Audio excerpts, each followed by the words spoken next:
तबाही और हादसों के इतने मंजर देखने के बावजूद हम एक ऐसे हादसे की तरफ लगातार बढ़ते जा रहे हैं जिसके सामने अब तक के सभी हादसे बौने पड़ जाएंगे, क्योंकि धरती पर रहने वाला कोई भी प्राणी इस नए हादसे के घातक असर से खुद को नहीं बचा पाएगा।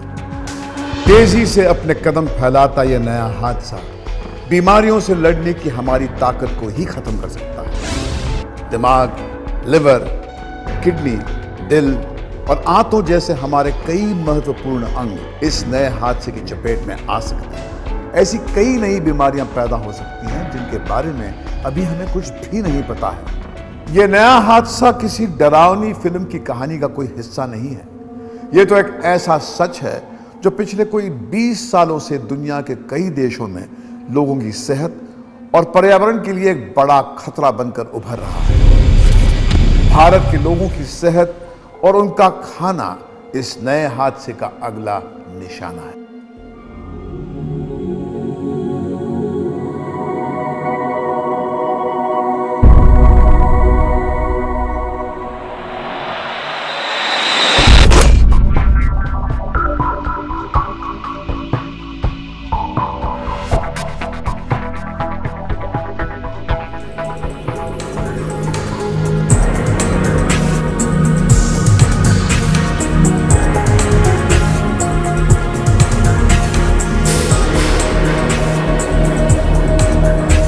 ट्रैफिक लाइट के लाल होते ही सड़क पर तेजी से दौड़ रहे वाहन जैसे ही रुकना शुरू करते हैं, 8 साल की सुनीता की आंखों में चमक आ जाती है। इससे पहले कि लाइट फिर से हरी हो, सुनीता कलाबाजियां खाकर लोगों का ध्यान अपने ओर खींचती है, सिर्फ इसलिए ताकि वो अपने पेट की भूख को मिटा सके।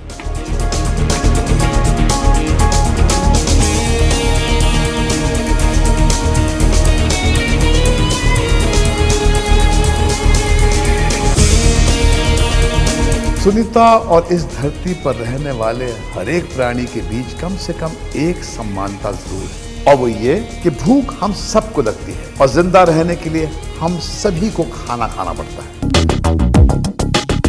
लेकिन शायद ही कभी आपने ये सोचा हो कि जो खाना हमें जिंदा रखता है, अगर वो ही हमारी जान का दुश्मन बन जाए तो क्या होगा? Food can start killing people. कैसे मर जाएंगे बताइए? गीला होगा तो मर भी सकते हैं। Which food may kill me? हाँ ऑब्वियसली पहुंच सकता है if it is not cooked properly. Why should food kill me? वो तो खाने के ऊपर डिपेंड करता है कि कौन सा खाना खा रहा है। हाँ, अगर उसमें कुछ मिलावट हो तो बिल्कुल नहीं मर सकते। खाना चाहिए तो आदमी जीता मरता है। और No, I didn't say that something's wrong with the food. आप मुझ पर बेवजह डर फैलाने का इल्जाम भले ही लगा लें, लेकिन सच तो यह है कि एक लंबे अरसे से जेनेटिकली मॉडिफाइड यानी जीएम फूड के नाम पर कुछ मल्टीनेशनल कंपनियां हमारी थाली में जहर परोसने का एक गहरा षड्यंत्र रच रही है। हमारे खाने को अपनी बेतहाशा आमदनी का जरिया बनाकर वो अपनी तिजोरियां भरना चाहती है। समय रहते अगर हमने कुछ ठोस कदम नहीं उठाए तो उनकी ये चाल हमारे खाने को हमारी जान का सबसे बड़ा दुश्मन बना सकती है।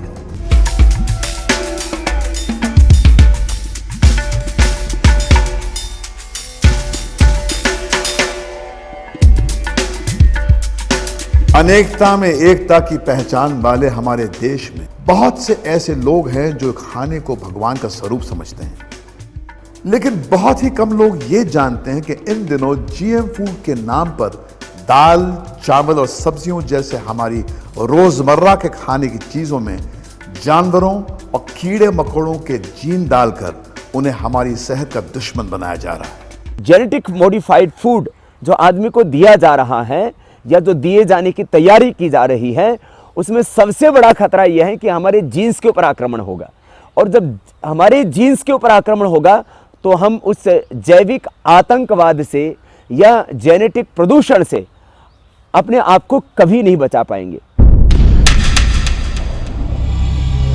जीएम फूड हमारी सेहत के लिए कितना घातक हो सकता है, इसका सबसे पहली बार पता 1989 में चला, जब अमेरिका में एल ट्रिप्टोफैन नाम के हेल्थ टॉनिक ने कोई 100 लोगों की जानें ले ली और कोई 5 से 10 हजार लोगों को जिंदगी भर के लिए अपाहिज बना दिया। जीएम टेक्नोलॉजी से बने इस टॉनिक को बनाने वाली जापानी कंपनी शोवा डेंको पर अमेरिका के एक अदालत ने $2 बिलियन यानी 10,000 करोड़ रुपए का जुर्माना तक ठोक डाला। Individuals started going to doctors with all sorts of very डॉक्टरों के severe पास मरीजों की संख्या बढ़ने लगी थी। सच तो यह है कि डॉक्टरों ने इतने सारे मरीजों को इतनी ज्यादा तकलीफ में पहले कभी नहीं देखा था।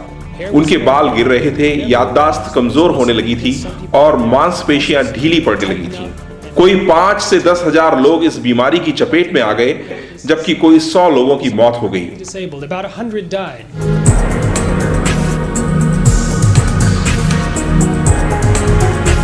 एल ट्रिप्टोफैन के इस हादसे ने पूरी दुनिया के वैज्ञानिकों की आंखें खोल दी और जीएम फूड पर कई सवालिया निशान लगा दिए।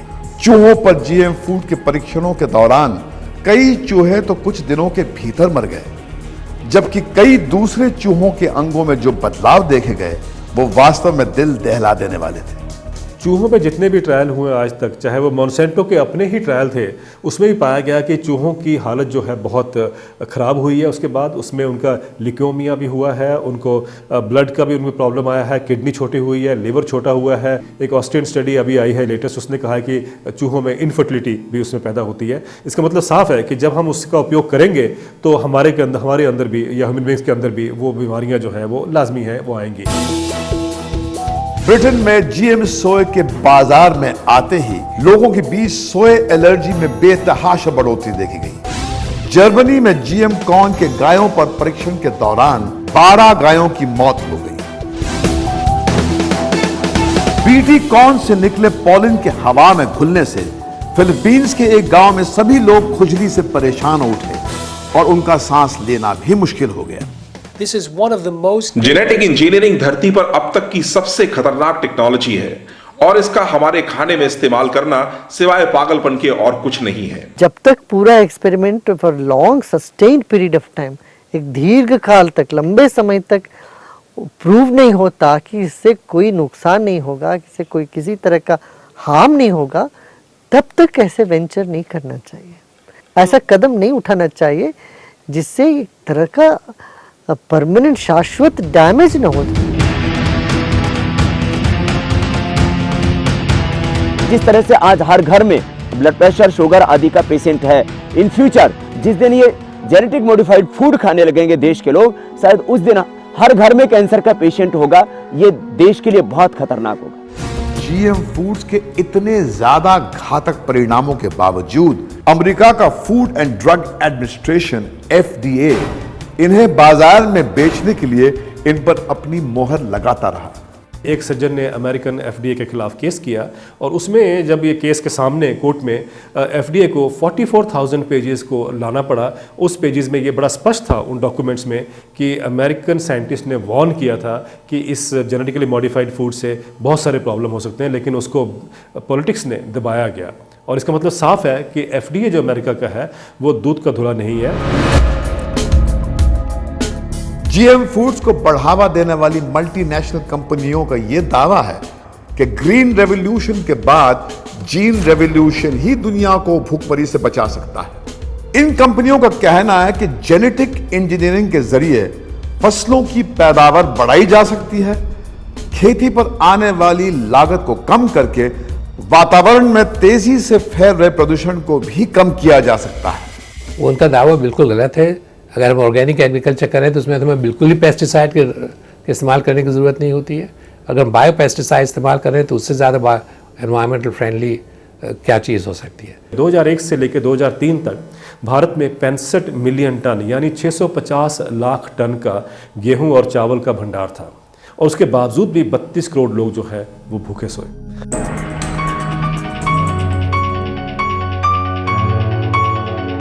अंधाधुंध मुनाफा कमाने की होड़ में मॉन्सांटो, सिंजेंटा, बायर, ड्यूपॉन्ट जैसी बायोटेक कंपनियों ने जीएम फसलों के जरिए न सिर्फ लोगों की सेहत के साथ खिलवाड़ करना शुरू कर दिया है, बल्कि हमारे वातावरण में जहर भी घोलना शुरू कर दिया है।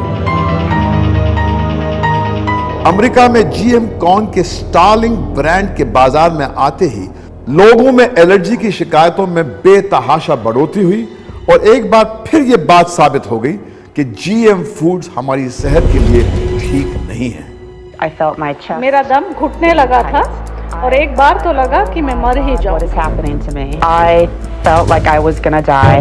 ये लोगों का ग्रीड है, जो ग्रीड से ज़्यादा पैसा बनाओ, जल्दी बनाओ, इस तरह का ये एक लोभ के वजह ये लोग ऐसे काम में लगे हुए हैं। ना इसका नैतिकता देख रहे हैं, ना इसका जो बुरा असर जो पड़ रहा है समाज में, जान माल का जो नुकसान हो रहा है, ये नहीं देखते हुए सिर्फ अपने को पैसे कमाने के लिए जो इस तरह से कर रहे हैं, ये घोर अपराध है। यूरोप के देशों ने शुरू में जीएम फसलों का बड़ा गर्मजोशी से स्वागत किया, लेकिन गायों में दूध को बढ़ाने के लिए जीएम टेक्नोलॉजी से बनाए गए बोवाइन ग्रोथ हार्मोन के इंजेक्शन से प्रोस्टेट कैंसर के फैलने की खबरों ने उनके पांव तले जमीन ही खिसका दी। उनके यहाँ पर मैड काउ डिजीज़ आई। मैड काउ के डिजीज़ के बाद फुट एंड माउथ डिजीज़ का प्रकोप हुआ और उसमें हज़ारों की संख्या में जानवरों को स्लॉटर किया गया, उनको जलाया गया, उनको मारा गया, बुचर किया गया। उससे जो लोगों में दहशत एक पैदा हुई, उसके खिलाफ एक रेजिस्टेंस बिल्ड हुआ। बोवाइन ग्रोथ हार्मोन के इस्तेमाल पर पाबंदी तो लगा दी गई, लेकिन पूरे यूरोप में लोग जीएम फूड्स के खिलाफ सड़कों पर उतर आए और अपनी सरकारों को उन्होंने जीएम फूड्स पर पाबंदी लगाने के लिए मजबूर कर दिया।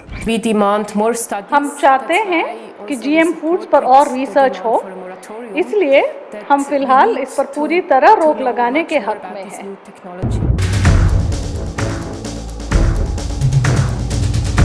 स्विट्जरलैंड में तो लोगों ने एक रेफरेंडम के जरिए सरकार को देश में जीएम फसलों के उत्पादन और जीएम फूड्स की बिक्री पर पूरी तरह रोक लगाने पर मजबूर कर दिया। एक ऐसे समय जब दुनिया के कई देश जीएम फसलों और जीएम फूड्स के लिए अपने दरवाजे बंद कर रहे हैं, वहीं भारत में दर्जनों की संख्या में फसलों और सब्जियों में तरह तरह के जीन डाले जा रहे हैं। इसकी सिर्फ एक ही वजह है, और वो ये कि देश के ज्यादातर लोग ये भी नहीं जानते कि जीएम फूड्स क्या हैं और उनकी सेहत पर इनका क्या असर पड़ सकता है। जेनेटिकली मॉडिफाई नहीं मैंने कभी सुना। ज़्यादा तो पता नहीं है उसके बारे में कुछ। I don't even know whether it is good or bad. We don't have any other option, then we got to use it. It's very bad. And we're still alive. We have some clues. कुछ होता है, I really don't know exactly what. वो food होते हैं जो laboratory में produce होते हैं। What food you are talking about? People don't know anything about GM foods at this stage. The government doesn't know anything. लोगों को जीएम फूड के बारे में अभी कुछ भी नहीं पता है। सरकारों को भी नहीं मालूम कि जीएम फूड्स क्या है। इसके बावजूद भी हम जीएम टेक्नोलॉजी को लोगों की जिंदगी के साथ खिलवाड़ करने की छूट दे रहे हैं। अब आप एक स्पीसीज के अंदर नहीं, आप इंटर स्पीसीज यानी किसी भी स्पीसीज का जीन उठा के दूसरी स्पीसीज के जीन के अंदर, डीएनए के अंदर आप डाल सकते हैं, उसके दूसरी स्पीसीज के जीन के साथ खिलवाड़ कर सकते हैं। आप सुअर का जीन चावल में डाल दिया, मछली का जीन निकाल के आपने टमाटर के अंदर डाल दिया, महिला का दूध का जीन जो है निकाल के आपने चावल के अंदर डाल दिया। जिस तरीके से आज किसी जीन को निकाल के कहीं आप डाल देते हैं और वो जो पदार्थ जब मार्केट में आएंगे तो ये लाजमी है कि हमारी जब बहुत सारी बड़ी जनसंख्या है उसमें एथिकल, रिलीजियस और मॉरल इश्यूज जो हैं वो सामने आएंगे और उनको ठेस पहुंचेगी। यूं तो बीटी कॉटन अभी एक अकेली ऐसी जीएम फसल है जिसे भारत में कमर्शियल तौर पर लगाने की इजाजत दी गई है, लेकिन इसके अब तक के परिणाम बहुत ही भयंकर साबित हुए हैं। बीटी कॉटन के बारे में बढ़ा चढ़ाकर किए गए वादों के खोखला साबित होने से देश में हजारों किसान आत्महत्या कर चुके हैं, जबकि इसके संपर्क में आने वाले सैकड़ों लोग त्वचा के ऐसे रोगों से जूझ रहे हैं जिनकी पहले किसी को कोई जानकारी नहीं थी। मैं ये कहूँगा कि जेनेटिकली मॉडिफाइड जो फूड है, इससे अभी पक्का नहीं कि कितने कितने तरह के बीमारियां आ जाएंगी इससे, इसलिए इस पर जो है ना कदम जरा धीरे से उठाना चाहिए। प्रयोग करना ठीक है, मगर एक मास स्केल में इसका प्रोडक्शन हो जाए, ये हम इसके विरोध में ही थे।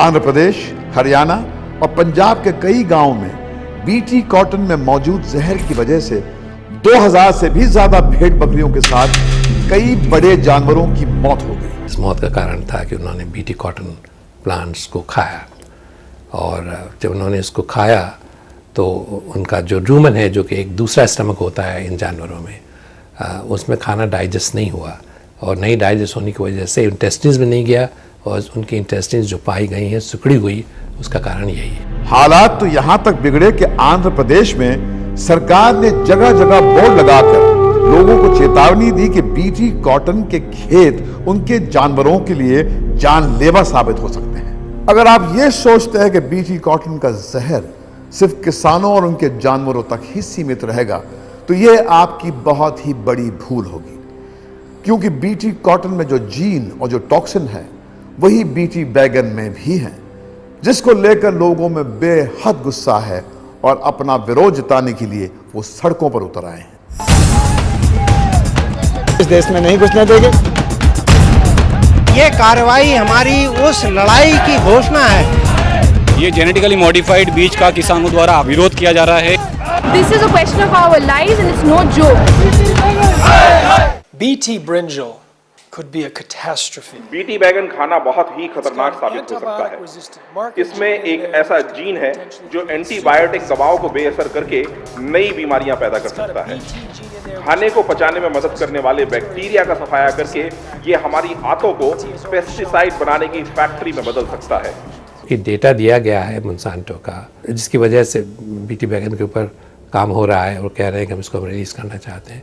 उसका एनालिसिस किया गया है दुनिया के बहुत से साइंटिस्ट ने और ये दिखाया गया है कि उस डेटा में बहुत सी कमियां हैं। अगर आप बीटी बैंगन को एक शीशे के जार में रखें और उसके अंदर कुछ शूट बोरर कीड़े डालें तो आप देखेंगे कि वो कीड़े जो है वो मर जाते हैं।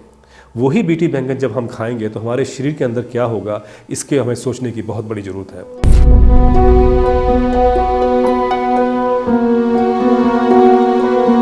जब पेस्टिसाइड छिड़कने पर इतना नुकसान करता था, यदि उसको सीड के अंदर डाल दिया जाता है तो जैसे पौधा जहरीला हो जाता है और उसको खाने से कीड़े मर जाते हैं, उस जहरीले फलों को और सब्जियों को जब आदमी खाएगा तब आदमी स्वयं जहरीला हो जाएगा।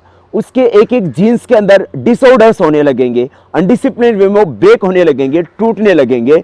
तो आदमी को कैंसर से लेकर के टीबी से लेकर के आंतों की, लीवर की, किडनी की और तमाम जो है ऑटोइम्यून डिसऑर्डर्स होने लगेंगे। लोगों में जागरूकता की कमी और सरकारी तंत्र में फैले भ्रष्टाचार का फायदा उठाकर बायोटेक कंपनियां हमारे देश में काफी गहराई तक अपनी जड़ें जमा चुकी हैं।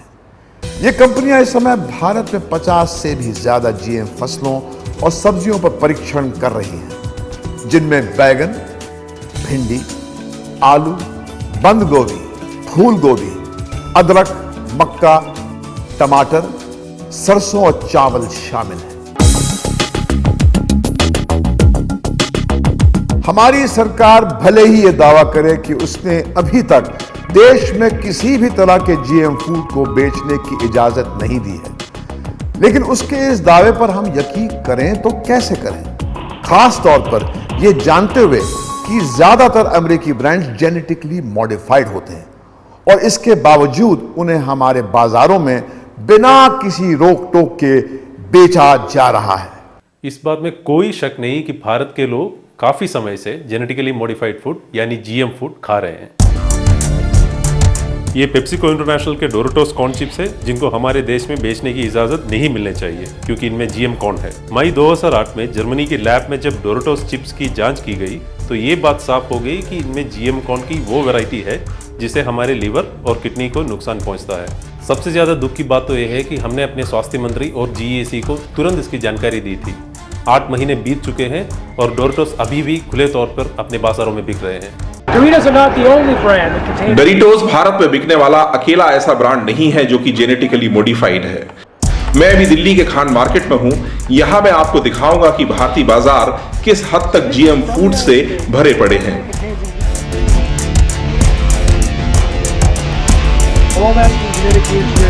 भारत में इन चीजों को इंपोर्ट करने और उन्हें बेचने की अनुमति नहीं है, फिर भी यहां उन्हें बिना किसी रोक टोक के बेचा जा रहा है। सरकार ने देश में जीएम फसलों और जीएम फूड्स को मंजूरी देने के लिए जेनेटिक इंजीनियरिंग अप्रूवल कमेटी यानी जीईएसी का गठन तो किया है, लेकिन वो बहुराष्ट्रीय कंपनियों के हाथों में एक कठपुतली बनकर रह गई है। इसी का नतीजा है कि आज हमारे बाजारों में जीएम फूड्स खुलेआम बिक रहे हैं।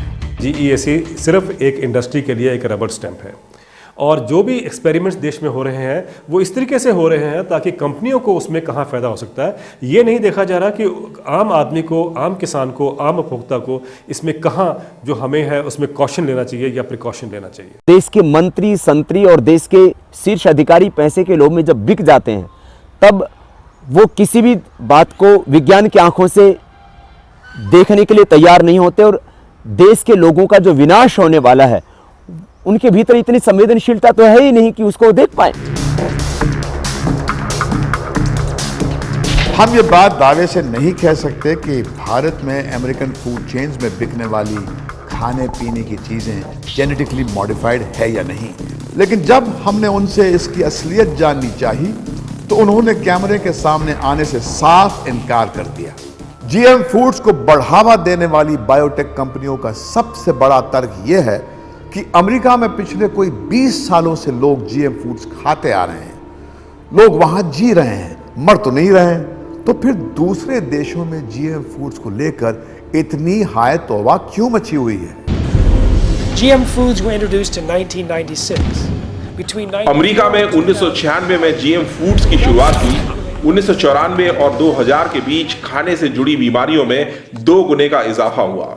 जीएम सोए के आने के बाद के 5 सालों में एलर्जी की शिकायतों में बेतहाशा बढ़ोतरी हुई। अमेरिका में एक सर्वे में लोगों से पूछा गया कि क्या उन्होंने कभी जीएम फूड खाया है।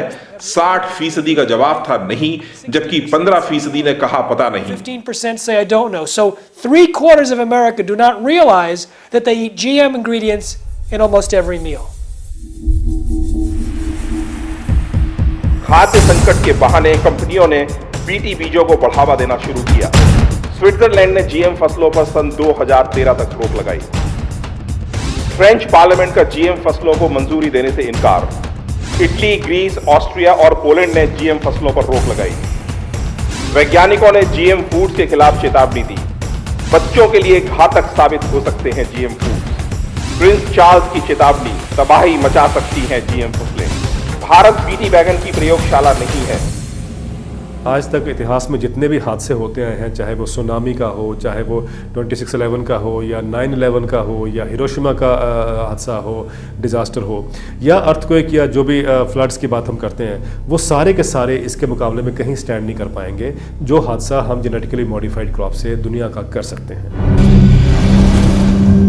आज हम सभी के सामने एक बड़ा सवाल यही है कि जीएम फूड से अपनी और अपने परिवार की सेहत को बचाने के लिए हम क्या कर सकते हैं? साम दान भेद दंड 4 उपाय बोले गए हमारे। किसानों को इसके प्रति जागरूक करें। एक तो किसान नहीं बोएगा तो किसी को मिलेगा ही नहीं।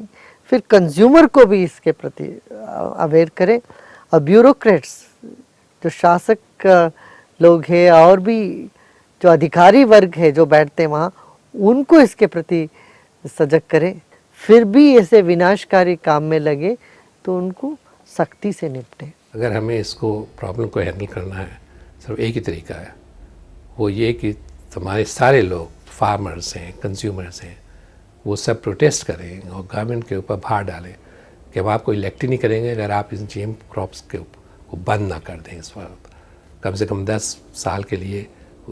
और इस दरमियान में आप लेबॉर्ट्री को बनाइए जिससे कि हम इसको अच्छी तरह से टेस्ट कर सकें। लोकतंत्र में सबसे बड़ी ताकत जनशक्ति होती है। एक विराट जनशक्ति के माध्यम से पूरे देश में हम इसका पुरजोर विरोध करेंगे, क्योंकि एक साथ मरने से बेहतर है कि एक साथ वो आंदोलन करने के लिए खड़े हों। और इसके लिए हम सबसे पहले होंगे जो इसके लिए आंदोलन करने के लिए खड़े होंगे, और देश के करोड़ों लोग हमारे साथ खड़े होंगे। हम इसको नहीं आने देंगे।